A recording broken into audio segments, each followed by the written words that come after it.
Título deste episódio: 217 é o número mágico. Gostas, Vasco? It's the magic number. Bom, Parece-me bem. Parece bem? eu tenho que começar esta edição por prestar homenagem ao Nicolau Breiner, porque a história do Homem que Mordeu o Cão cruza-se a dada altura com a dele, e Pedro Ribeiro estava lá. O Nicolau foi o primeiro convidado do Homem que Mordeu o Cão TV, que fizemos em 2003 para a TVI, e foi uma espécie de talismã para o programa, sobretudo ao nível da calma que ele nos inspirou. É verdade. Antes do programa ir para o ar, e a generosidade dele em criar o melhor ambiente possível para levarmos a água ao moinho. Ele era um profissional incrível. E há que dizer, era um dos gajos mais porreiros do showbiz nacional. Ele tinha todo o direito para ser um arrogante do caraças, mas não, era tão descontraído sobre a sua própria importância neste meio que era e continuará a ser gigante. E era um homem que, acima de tudo, queria fazer coisas, fossem novelas, filmes, séries, peças de teatro. Era incrível. E era também um dos indivíduos de 70 e tal anos que me fazia sentir a mim com 80. Verdade. Porque a energia e o dinamismo e a juventude do homem, acho que toda a gente gostava do Nicolau Breiner, mesmo que algumas pessoas gostassem mais de umas coisas na obra dele e menos de outras. A vastidão de coisas que ele fez, desde as mais comerciais às mais artísticas, coube lá tudo, é admirável. Eu por acaso não ouvi ontem o primo que foi repetido, mas foi uma conversa incrível. Foi uma conversa incrível.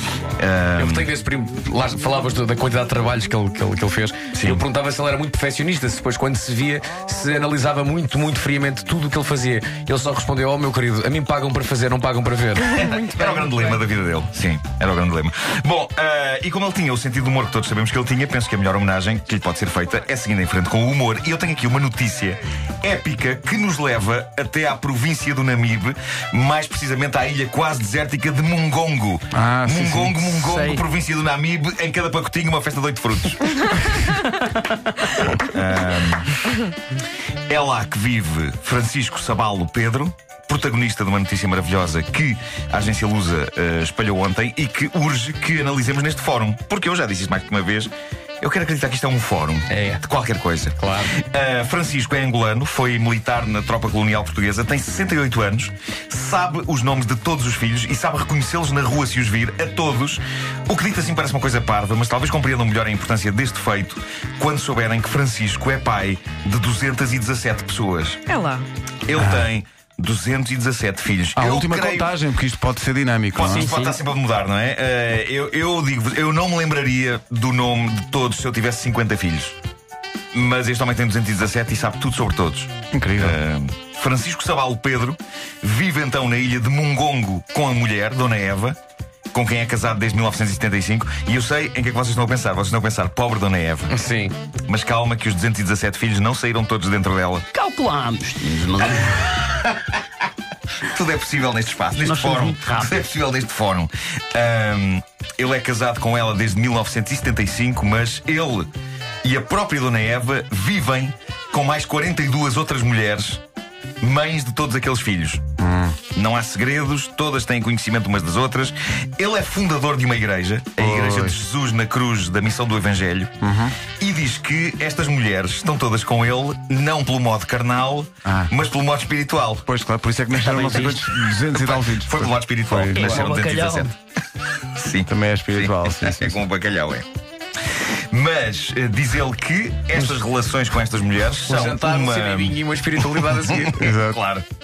Ali, a espiritualizar. Bom, ele diz que estas relações com estas mulheres são uma maneira de espalhar a fé e de tirar pessoas do obscurantismo. Pois, o que é que vai ser uma grande frase de engano? Não, no fundo, não, é só acender a luz a seguir. É isso. Bom, ele diz que neste momento vive com 43 mulheres, mas que em 2003 chegaram a ser 54. Pois. Algumas foram à vida delas, diz ele. Fartaram-se do espiritualizar por aí e então. Sim. Foram. Aparentemente ele não guarda rancor. Ele sorri quando diz que algumas foram embora. Nem tem tempo. Não tem tempo. Ele não tem tempo para isso.